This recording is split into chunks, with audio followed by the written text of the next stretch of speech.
नमस्कार, आपके साथ मैं हूं सपना मदेश और आप देख रहे हैं जगत न्यूज 24।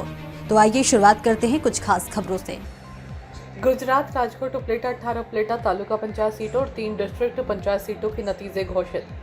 कुल 18 उपलेटा तालुका पंचायत सीटों में से बीजेपी ने 9 सीटें जीती। आम आदमी पार्टी ने भी एमएलए के गण से जीत हासिल की और तालुका पंचायत में अपना खाता खोला। उपलेटा तालुका पंचायत सीटों पर कड़ा मुकाबला देखने को मिला। आम आदमी पार्टी ने 1 सीट जीती और निर्णायक भूमिका निभाई, जबकि बीजेपी ने 3 डिस्ट्रिक्ट पंचायत सीटों में से 2 और कांग्रेस ने 1 सीट जीती। राजकोट उपलेटा से सरफराज गौडी की रिपोर्ट। आर्य त्रिवेदी, टीडीओ ઉપલેટા અને ચૂંટણી અધિકારી ઉપલેટા।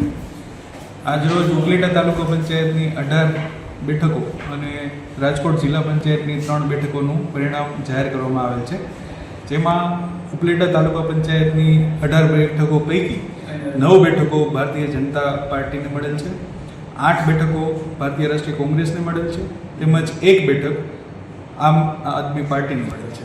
તેમજ જિલ્લા પંચાયત રાજકોટની 3 બેઠકો પૈકી 2 બેઠકો એ ભારતીય જનતા પાર્ટીને મળેલ છે અને 1 બેઠક ભારતીय राष्ट्रीय कांग्रेस ने મળેલ છે। ऐसे ही अपडेट्स के लिए देखते रहें जगत न्यूज 24 और हाँ, हमारे चैनल को लाइक, शेयर और सब्सक्राइब करना बिल्कुल ना भूलें।